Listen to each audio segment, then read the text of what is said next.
So welcome everyone, and it is great to have you here. My name is Harshita Kapoor, and I am an educator.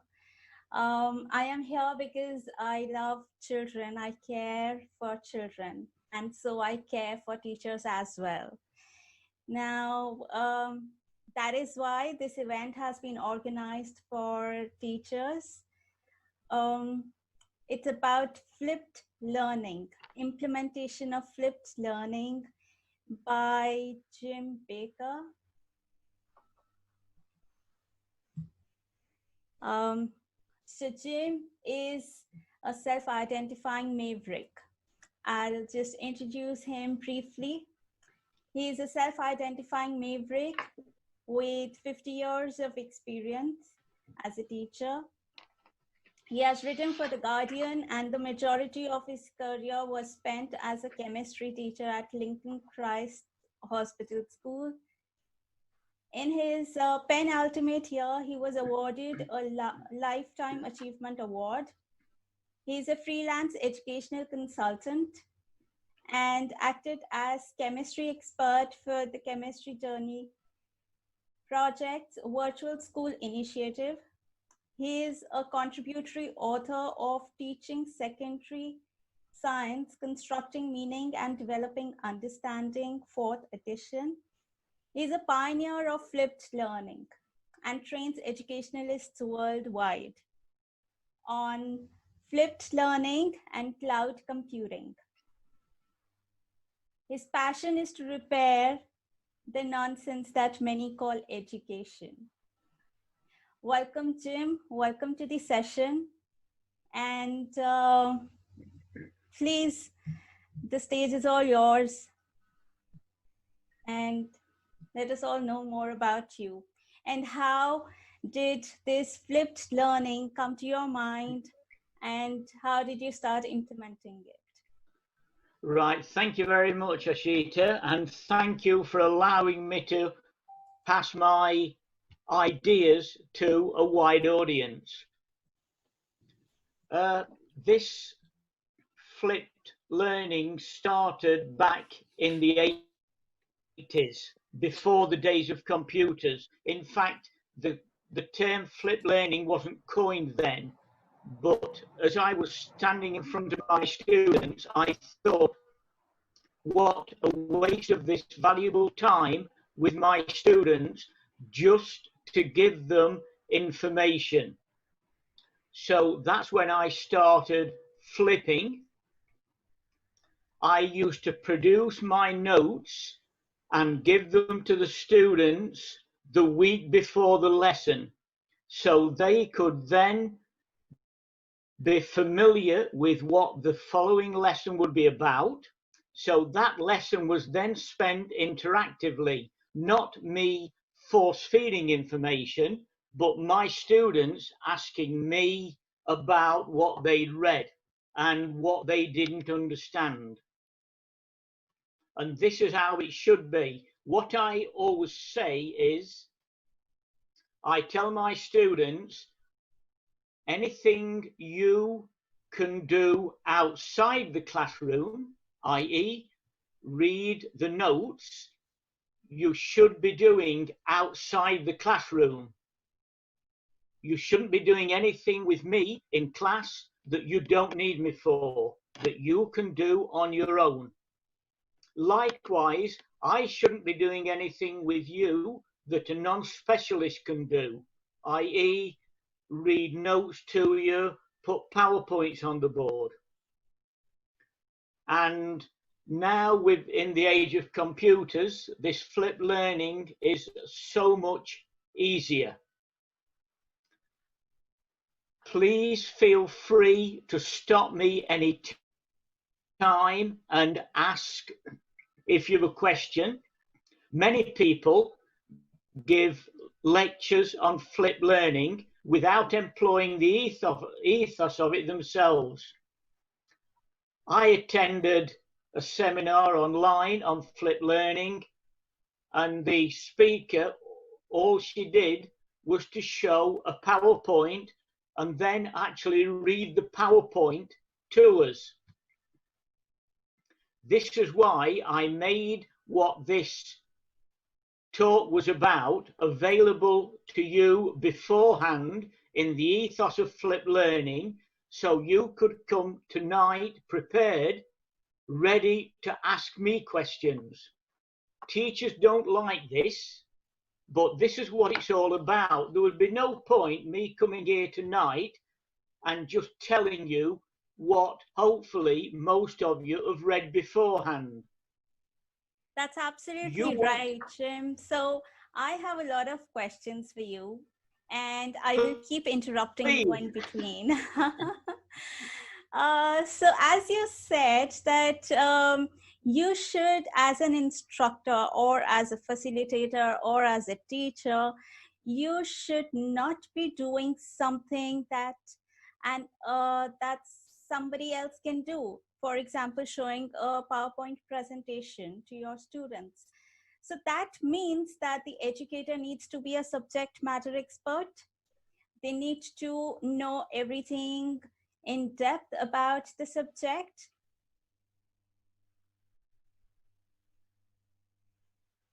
absolutely, but even if they do not, they should not fear questions they cannot answer, because they can always say to the students, Google it. Right. What I say to my students, and what I actually wrote in my chapter in the book, was that all I need to know are two things. One is my name, and the other is where I live. Anything else I can Google.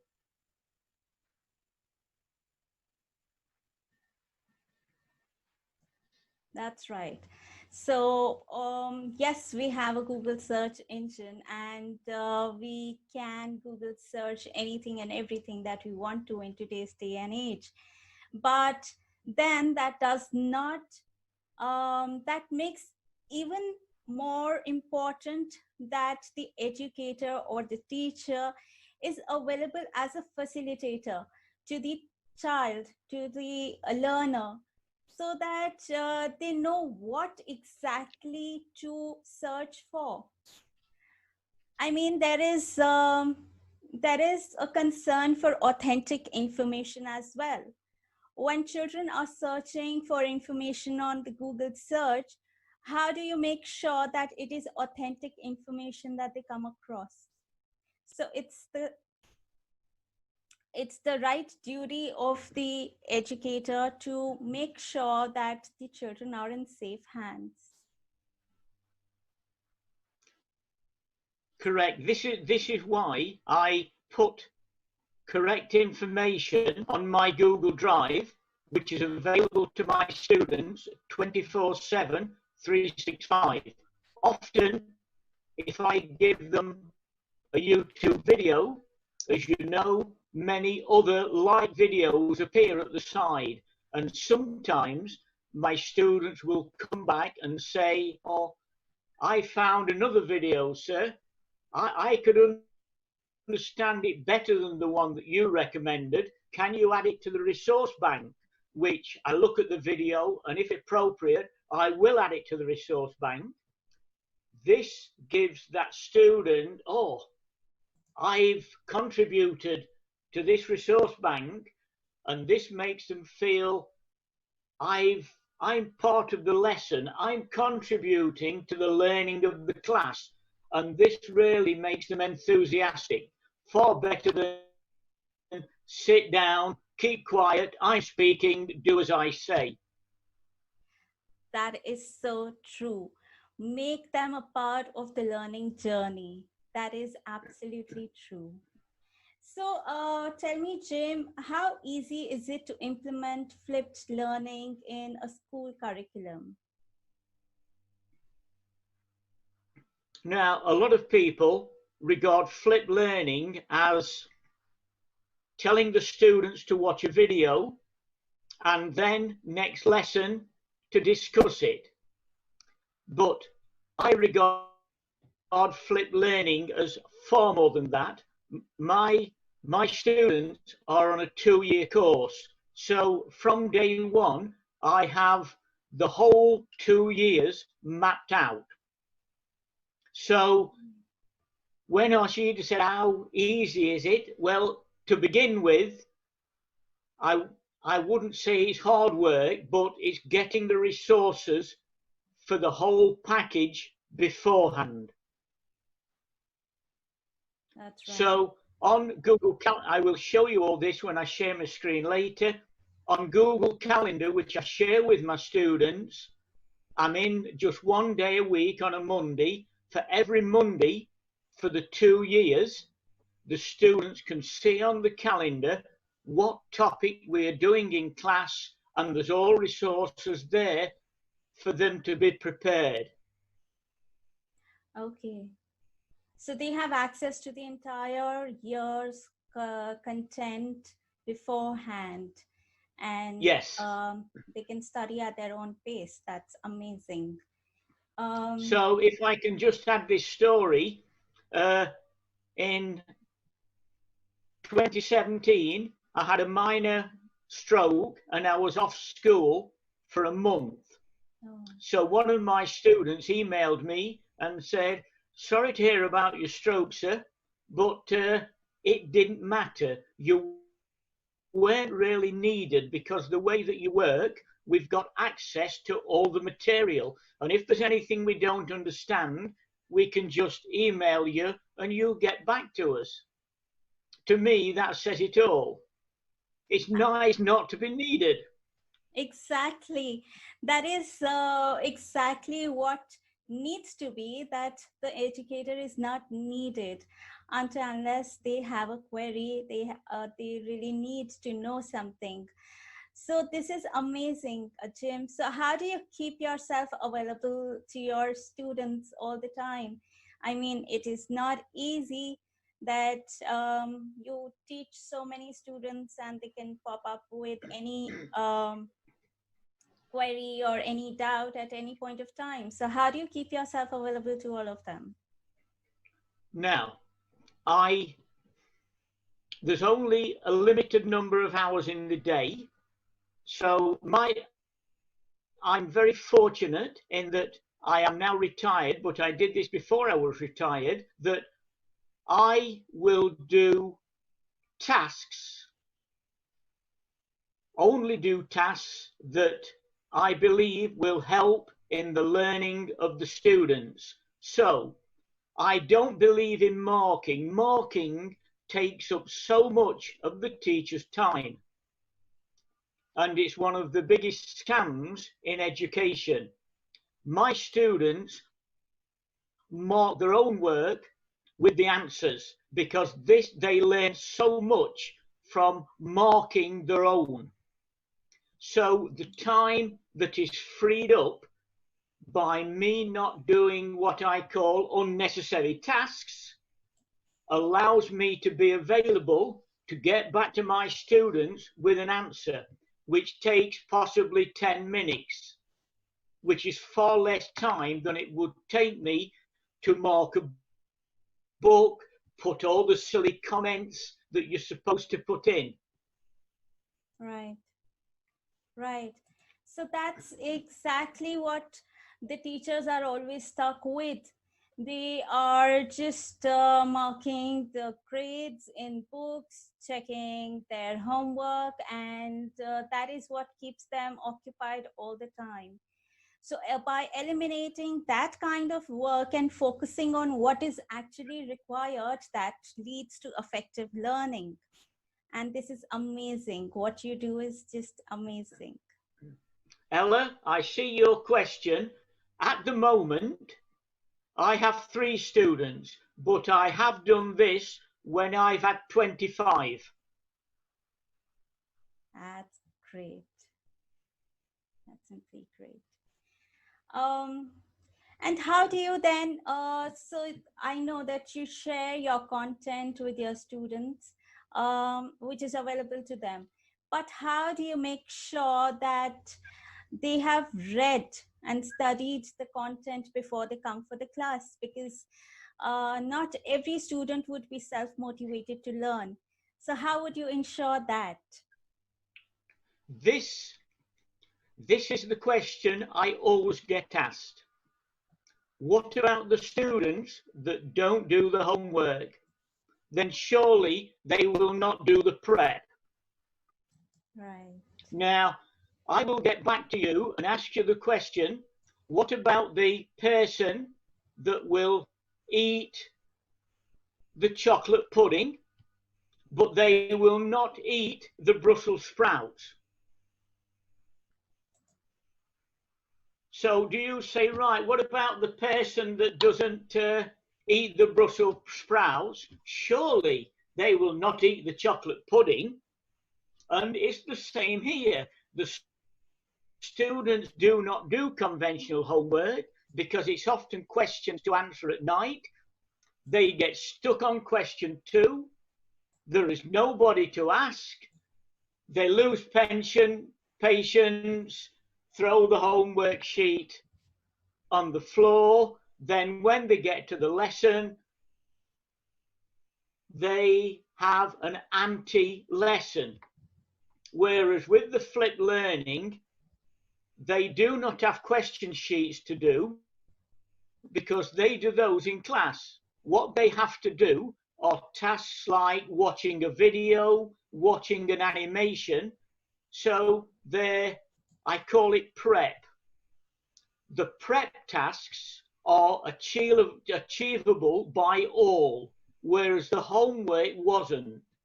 So this is why the students that didn't do the conventional homework will do the preparation. That's right. That's so true. Um, so this is amazing, like how you hold them accountable for their own learning. And so Ella is asking, do your students ever work in groups? Sometimes they can work in groups because one person in the group can help the others. Again, this is one advantage of flipped learning. That's right. And very often, one student can explain something to another student in a way they understand, whereas the teacher cannot put it in their language. Right. Right. So that's great. So Jim, would you like to share with us how do you really implement all of this? Right, so can I share my screen? Yes, I'm just making you a co-host.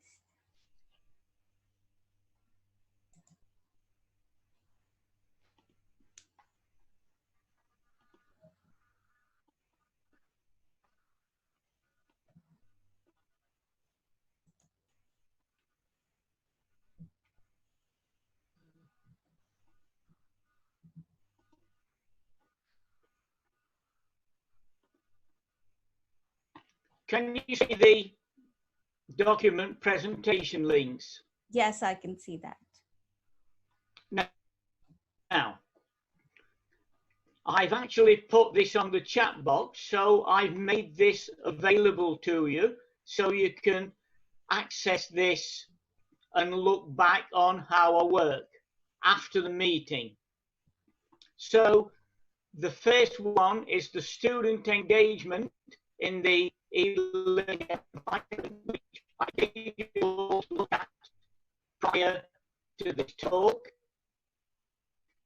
So, as it says, the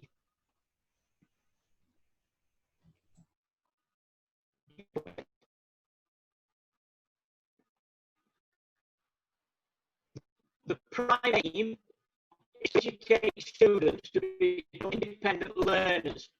And conventional teaching doesn't do this. In fact, it hinders it.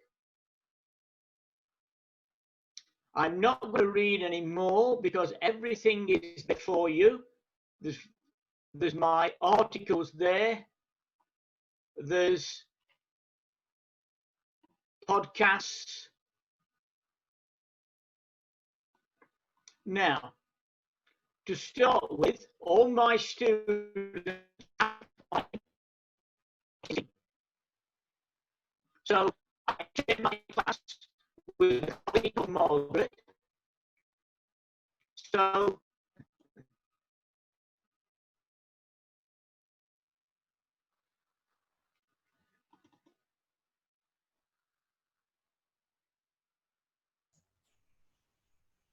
Jim, your voice is not audible. 2 years, there's the AS, which is year 12, and A, which is year 13. So this, they can see the 29 chapters in the book, of course. So you can see from this, putting which chapter, myself or Margaret, and for each topic in each chapter, there's a link. It'll take them to a resource, often a PowerPoint.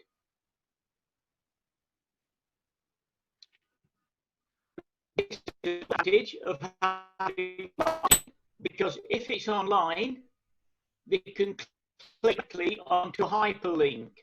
If it's in a book, they then have to go to a computer and put in the hyperlink. So that is the fee they receive. Jim, can you please Next. Jim, can you please repeat this once more? Sorry? Because the voice was cracking. We could not hear you clearly. Sorry. So can you please repeat it once more? Yes. Did you see that document? Yes, we can see the document. Your voice was cracking, so we couldn't follow that. Right. So all the students receive that document from day one, which tells them which topics I'm teaching, which topics my colleague is teaching, and also for each topic, they have resources. The next is Google.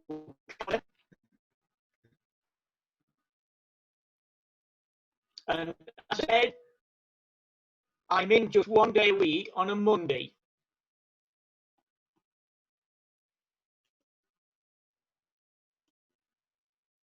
So I wrote this course in September 2019.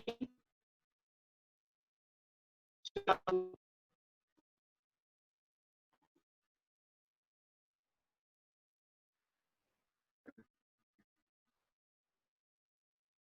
if I go to October, you will see on a Monday in purple, this is my calendar for the students, which the students have access to. So it goes lesson 4, lesson 5, etc. So on the 14th of October, it was lesson.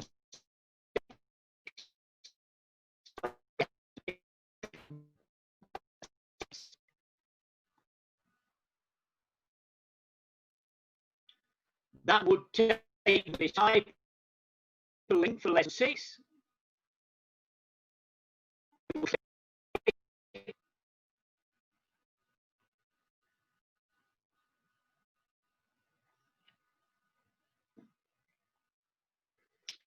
And lesson 6 is on shapes of molecules and intermolecular forces. So that is all you have to do to prepare for lesson 6. And as I said, I believe in giving the students the answers to the questions, because if you do not, if they get a question they cannot answer, time wasted. But if they have the answer, they can often look at the answer and work back through the question. So for each week, they have a preparation sheet so they can prepare for each lesson throughout the year or throughout the 2 years. Because the course is tested at the end of 2 years, one of the students said, "Sir, to save us going through all those calendar items each week, when we come to revise, can you put them all together?" So this is what I did next.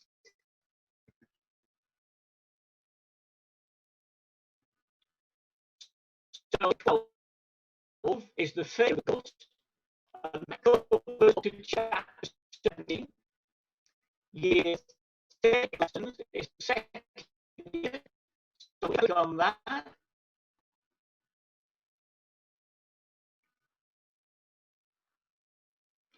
That covers from chapters 18 to 29. So when they revise, they can look at the topics they're not sure about. So say chapter 24 on that.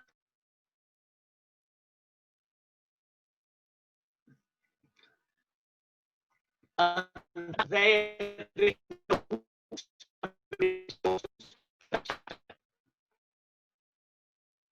so they need not waste their time revising on things they can do. They can choose which topics they struggle with and revise from those, as in a lesson. Normally, with conventional homework, the teacher sets the same questions to students. To me, this is crazy, because the students that are getting 10 out of 10 every week, why are they wasting their time doing work they can clearly do? So by doing the questions in class, I say to my students, imagine you're in an exam. Look at the questions. If it's a question that you think, yes, I get pretty well full marks on that in an exam, forget about it. Concentrate on the questions that you think I want to crop up in an exam, and try those questions while I'm here to help you.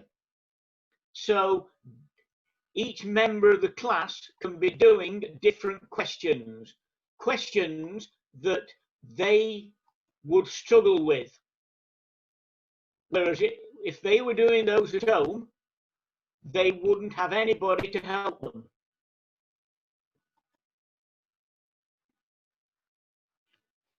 There's also something called Twidget. This is described as online tools. Again, it's a free platform.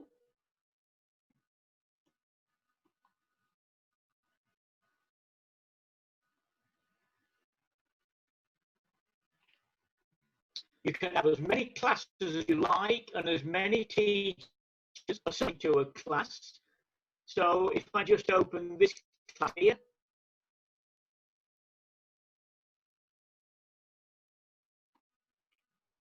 now you'll see here it says share your thoughts. So students can actually post something on there, any question.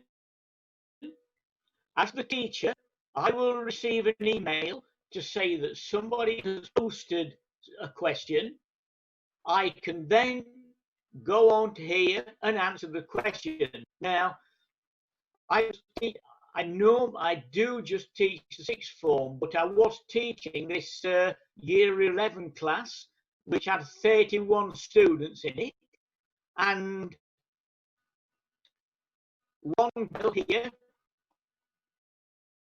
Jade, I was doing a lesson on alkanes. So at 21, that's 9 o'clock at night. So at 9 o'clock at night, she was obviously thinking about the lesson and thought, I had this question, would methane be more volatile than butane because it's shorter, therefore a lower boiling point? She thought of that. That cropped up in her mind at 9 o'clock. I received an email, so I was then able to post this. Absolutely. Here's what I found. Absolutely. Give her the answer. And again, congratulate her for taking advantage of using Twidget. So she had the answer there and then, rather than having to sleep on it and it preying on her mind. So that is one advantage of Twidget. That if a member of staff, if a member of the class poses a question, as well as myself, anybody else in the class can answer it. On here, you can see links. So the one here on Fuse School videos. So this is to a free site, and this site for GCSE, which is what 14 to 16-year-olds, a student can search for any video on any topic for chemistry, physics, biology, or maths. And the videos last between about 2 and 7 minutes. So again, they were made with countries in Africa in mind who do struggle with the bandwidth, particularly if on academy videos that may last an hour. So these were made with countries where the internet isn't powerful to access. So that is one of the links on there. Also, what at the bottom I've put there, explaining to them about Twidget, asking them to show it to the parents to get them involved. And as I've said, you've all heard of the expression, look after the pennies and the pounds take care of themselves. And I have an equally true expression, if you look after the learning, the exam results will take care of themselves. So again, on here, there's the whole of the 2-year course with resources on all the topics. So again, they have resources for the 2 years work. So to me, this is what flipped learning is about. It's providing the students with everything they need for the whole course. And the less you are needed, to me, the better this method is succeeding. Possibly the best video, I'd like to share this letter with you. In 2014, I trained on the flipped classroom, and just over a year ago, I received this letter from the head of the school. I'll just give you can you all see the letter? Yes, I'll just read it out, Jim. Right. Dear Jim, I am writing to you an update on the benefits of the flipped classroom practice. To start with, as I have shared with you in the recent past, it was difficult. As a concept, convincing change to both staff and parents was a challenge because people do not like changes, and certainly not anything that embraces more of a commitment. Having gone through the incredible change, we now find ourselves celebrating the outcome. This result came as a surprise to teachers who now find themselves able to set a task and concentrate on quality of knowledge. That's amazing. Students come prepared with questions, suggestions, and even opinions on the task set, whether the task is to look at a link, video, or research. I have recently observed a science lesson where students came back with responses and reactions to a video clip asked to look at home. Some were saying how awful the social pressure are on medical development. The passion that was so apparent, the leadership skills displayed, and the amazing conclusions they came up with was very impressive. This is because they did the thinking themselves.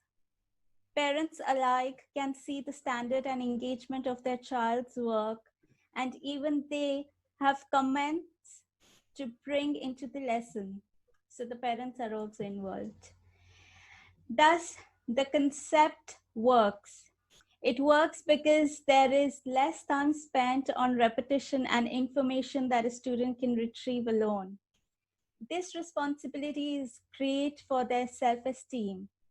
It gives them ownership of their learning and develop lifelong skills for future studies. So thank you for introducing us and training us on flipped classroom concept. Best regards, Maria. This is amazing. Now when you this, are... This video is possibly the best one I've seen on to explain the classroom. Are you all able to see the video? Yes, we can see the YouTube video. Grammarly can help. This sentence is correct.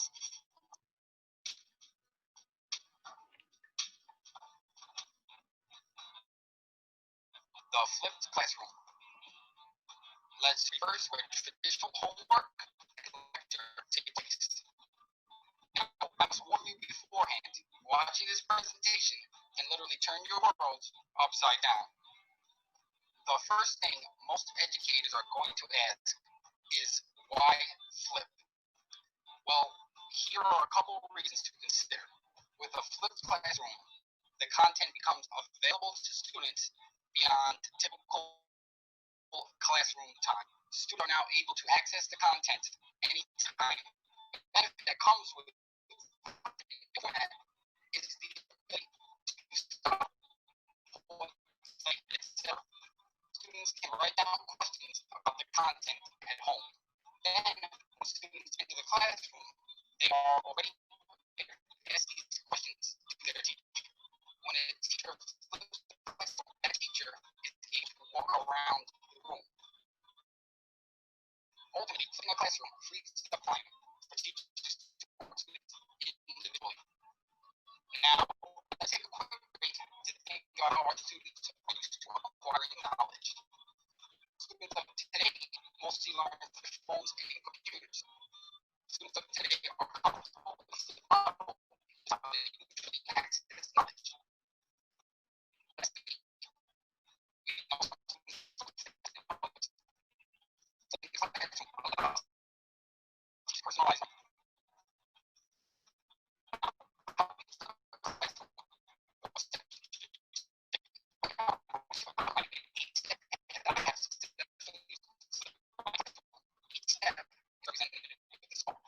first step in flipping a classroom begins by participants and administrators on board with the flip model. Step 2. Curate the resources you need. Instruction so that you can go online worksheets, quizzes, electronics, etc. Now, moving on to the actual first day of class, classroom management is required for a flip model, like a traditional model. Very early on, be sure to spend time incorporating expectation procedures as this learning style may be new. Number 4 is technology training. Teachers need to learn to curate videos from the YouTube channel and create playlists. Students must be able to access and interact with online content. Now we get to the actual flipping. And number 5 is assigning content for homework. Students will access content through videos, hybrid docs, interactive PowerPoint slides, and much more. Next up, number 6. Students work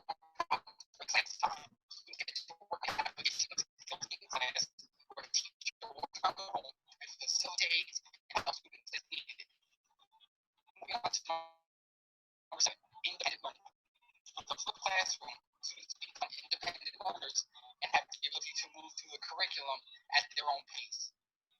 And the last star in the sky, number 8, peer tutoring. Pair up your advanced students who mastered the content beforehand with students having a hard time completing the problems. So what does it actually look like? The traditional model has in school where content is delivered by teachers and students going home to work on problems. But here, we're getting rid of that model and replacing it with a flip model.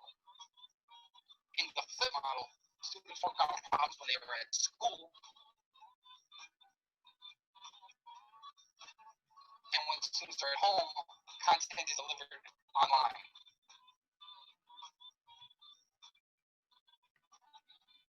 Here are a couple of tools you may need when flipping your class. YouTube will allow you to provide video lessons, social media to help disseminate content, devices to access online content, Google Doc links, slides to learn content, and sites to find the content. These can be used as well. Right now, I would just like to say thank you for your time, and please subscribe to this channel, and I really would appreciate it. All these videos, etc., are on these presentation links, which will be made accessible to you all after the presentation. Has anybody got any questions at this stage?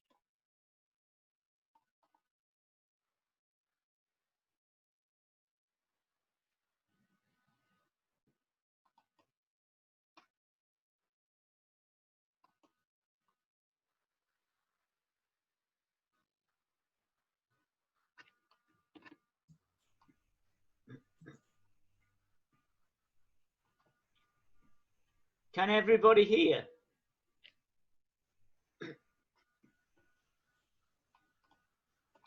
Can everybody hear me?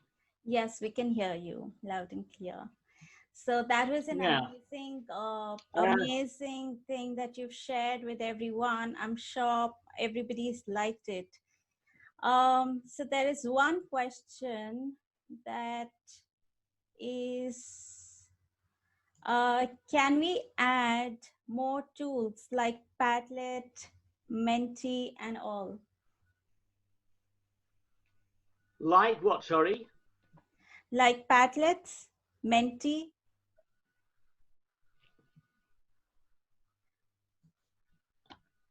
What? I'm not familiar with those. What are they? Schools around the world to close them. Okay.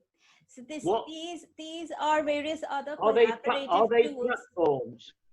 These are different tools and platforms for collaborative learning where you can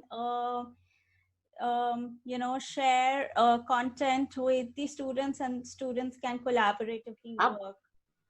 Absolutely. As you saw in that video, flip learning is doing at home what is normally done at school, i.e. the students accessing the information, and doing at school what is normally done at home, i.e. the questions. So this method can apply to any platform and any subject and any age. Could I just share something with you, please? Yeah, sure. I saw today a heading, Japanese schools struggle with online education. It says, many countries are turning to online education. Japan has struggled to make that shift. But one expert says the crisis could be an opportunity to modernize the country's education system. Now, I've actually shared that, but I've also put, absolutely well said. Most countries' education systems need not so much modernizing as scrapping and starting from scratch with the 21st century in mind. Right. Don't think outside the box. Get rid of the box completely. It is not needed. That's right. Now, another comment on this working online with the coronavirus. If you just give me a minute to find it.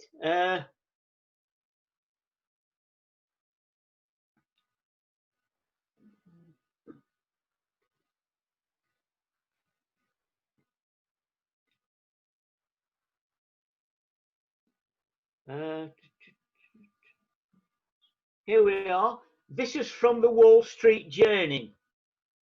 So from the Wall Street Journey, Wall Street Journal, it says the results are in for remote learning. It didn't work. It then went on to say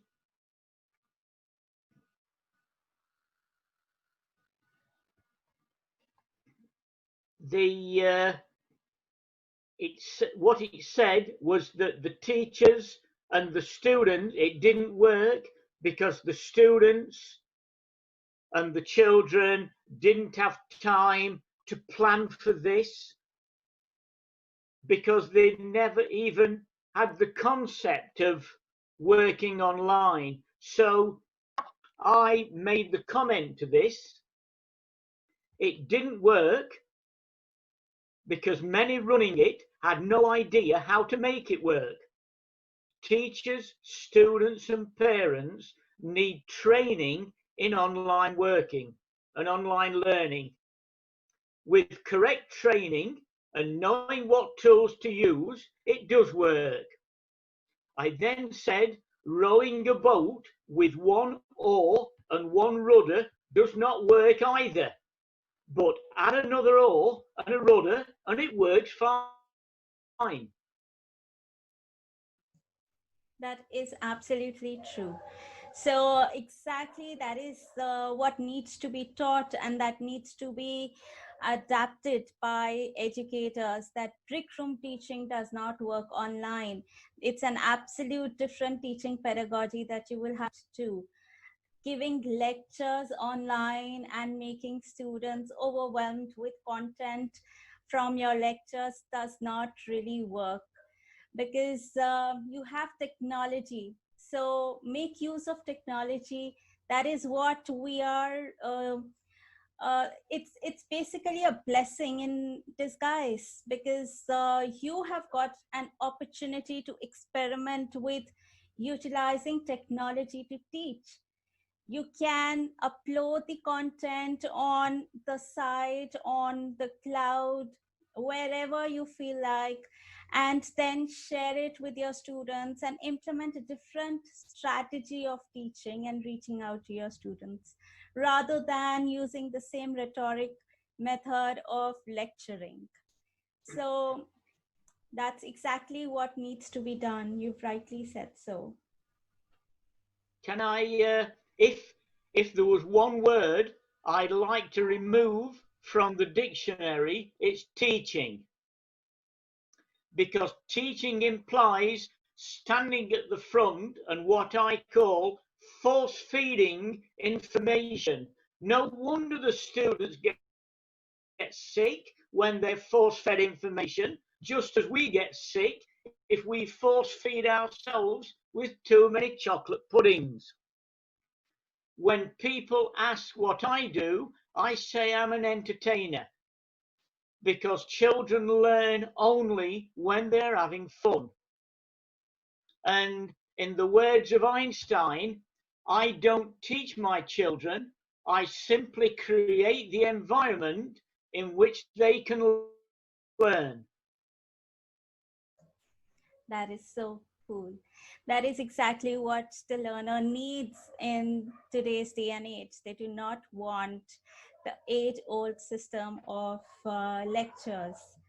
So that is true. Ella is asking, isn't online learning like flipped learning? So not necessarily, Ella, because I have personally seen teachers giving lectures online. So they would schedule a live session and just give lectures. As Jim rightly said, flipped learning is not only about sharing a PowerPoint presentation or a video with your students. It is more than that. It's an entire ecosystem that you will have to implement, that where your students get access to the content, they are told how to access the content and come up with whatever they find difficulty in, rather than wasting time. So that's exactly what needs to be done, because if we look at our traditional teaching system, it just curtails creativity. Students are not motivated enough to do research or to go beyond the content that is provided to them. So Jim, tell me, how do you actually motivate your students to research about the content that you've already shared? How do you make sure that they go beyond it and work, study for themselves?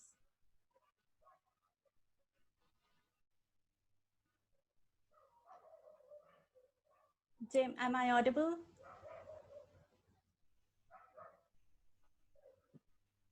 Sorry, yes, sorry. Did you ask a question then? I was just looking for another resource to share with people. Could you repeat that, please? Sorry. Okay, I just asked that how do you motivate your learners to go beyond the content that you've already shared with them? How do you motivate them to research and study more and be more self-motivated to learn? Right, so for them to be on the chat, I've just shared my YouTube channel. Now, the students are not motivated by conventional teaching because they're told to sit in rows and don't speak until I ask you a question. This is why students do not like to come to school, why they are not motivated. By employing the flipped teaching, a flipped classroom model, they are motivated because they're coming to a lesson where they can actually ask questions, not be asked questions by the teacher, where they can actually ask the teacher questions and hopefully catch them out. And which child wouldn't want to go and ask the teacher questions to make them look silly? So by this method, the student that is generally enthused now become enthused by being given this freedom to actually play, in some cases, a major part in the lesson.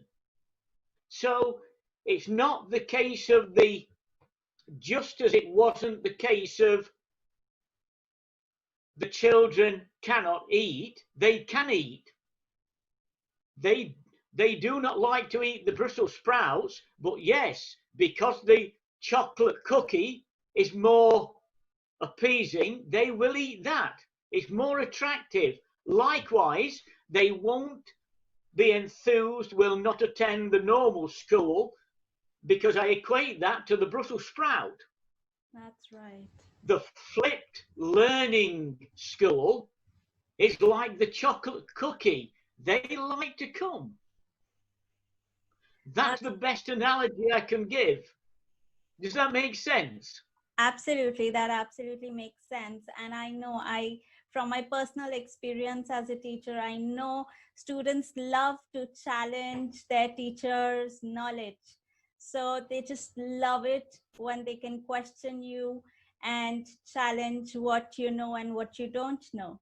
So this is amazing, Jim. Now we have another question here from Ella. Could you say that flipped learning is like project-based learning? I see the similarity with project-based learning, but my chemistry students are 16, 17, 18 years of age, and they are not doing projects. But in class, they can each be working on their own questions, the questions that they find challenging to them. So in a fact that they are working on separate as a group, different groups may be working on different projects, different students can be working on different projects, so there is a similarity there. That's right. So there's another question. What if the students don't take the classes at home and come unprepared? So that's what you told us Right, earlier. so again, this is what's asked. What about the student that comes to the lesson unprepared? Now, if this child doesn't do the homework, there's no way of knowing until they've left the classroom, left the books on the desk, and you've gone through them all, in which case the students have gone. With the flip model,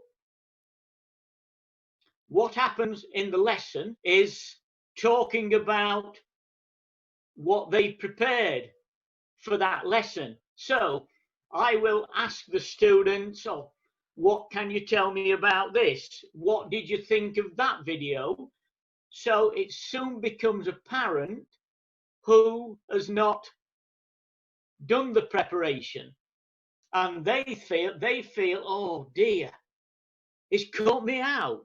So next lesson, you know which ones to ask. So they will certainly make sure that they'll think, oh, he's going to ask me again next lesson. I'd better get the preparation done this week. And it works. It works far more effectively than detention if they've not handed the book in. All right, yes, just like in the traditional classroom you would. That's amazing. This is how you hold them accountable for their own learning. And so the students come prepared in the next class. That's amazing. Great. So are there any more questions?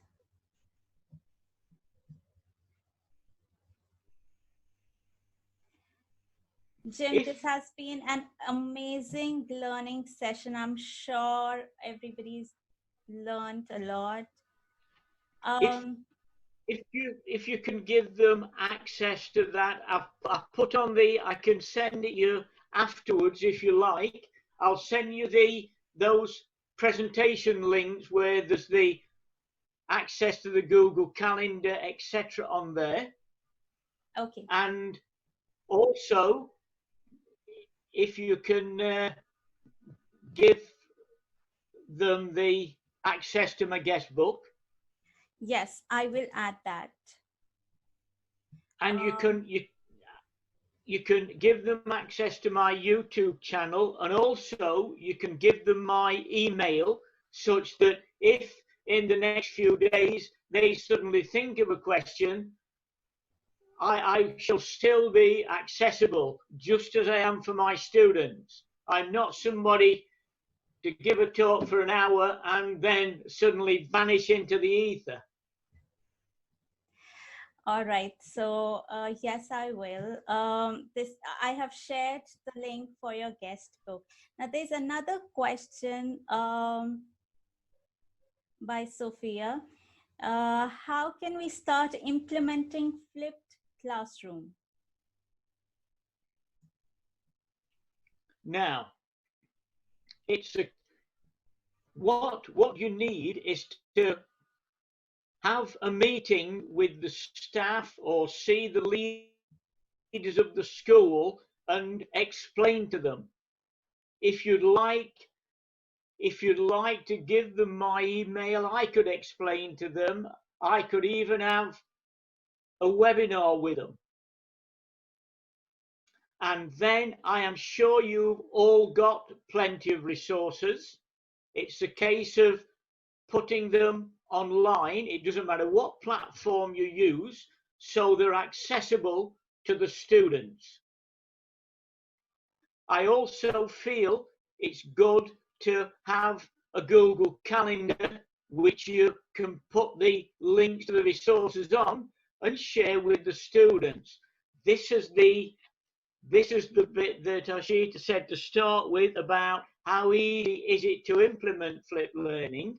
It's getting it set up, getting all the resources, etc., in the first place. But if you can persuade your establishments to cut out all the unnecessary stuff that you have to do that has no impact on the learning, then that will free up your time to get this prepared. Initially, you could just probably prepare a month.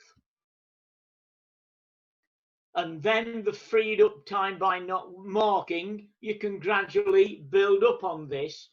But with all the free resources online, it's amazing how quickly you can build up these resources.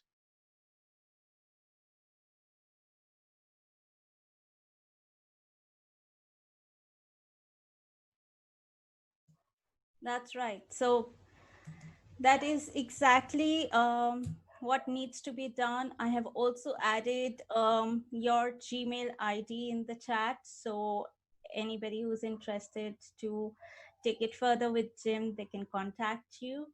And so that's exactly how the process is, as you have explained, to add the links. Um, First of all, create a calendar and then upload the content, create the links to the appropriate documents, and provide the access to the content to your students, along with the questions and answers. So they have access to the answers as well. So this is an amazing method of teaching, Jim. I'm sure everybody's loved it. Well, Um, I just hope that people, I have not yet, apart from the politicians and the people that administer schools, I have not yet met a real person, and by real person, I mean the practitioners that are actually in school educating the students. I have not met a real educator that has not agreed with me on these ideas. Absolutely. And may I just say, over here, 50% of maths and science teachers pack up within 3 years. If I were the CEO of a company that lost 50% of its workers in 3 years, I seriously begin to wonder about the ideas I'd got in place for the company. This is why governments need to rethink and start afresh with a blank canvas, not take what they've got and try and modify it.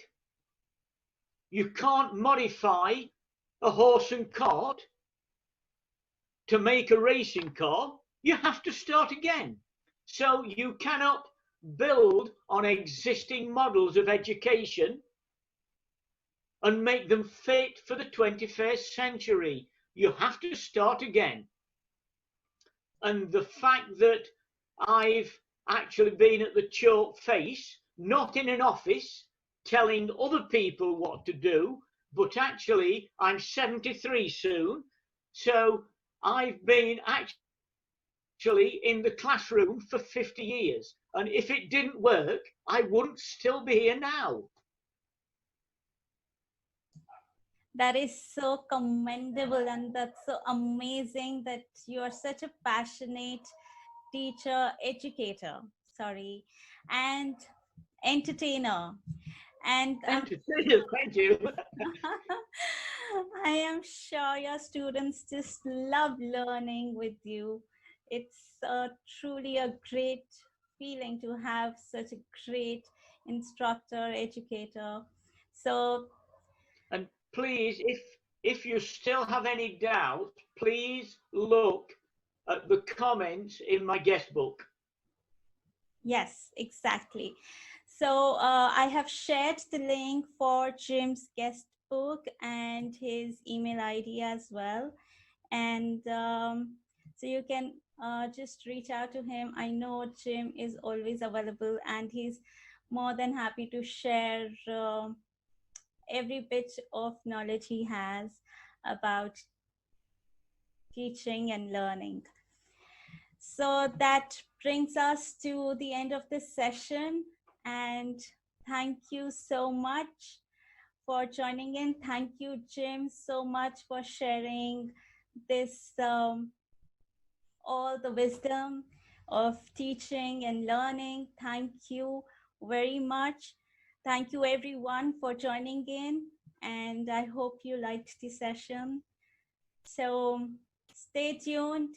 There is a group on Facebook, Teachers Using Technology. Please join that group. And we will keep coming up with more such sessions in future. So, no, thank you again, as I said, for giving me this opportunity. And thank you, everybody that's attended, for putting up with this old guy for an hour. And if you could give the link to my YouTube channel as well, Harshita, please. Okay, I will do that. Thank you.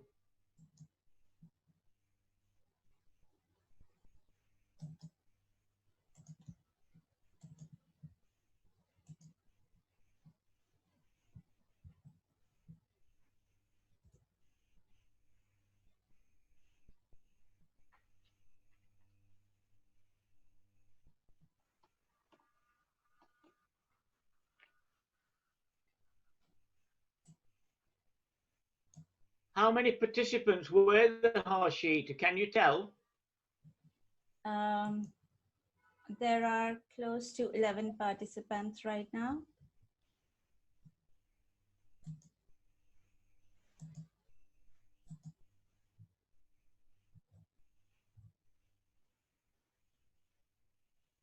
So I've added the link to your YouTube channel as well in the chat. Thank you. And so this is great. We've had participants from across the globe, I guess. And thank you. Thank you, everyone, for joining in. And stay safe and enjoy teaching.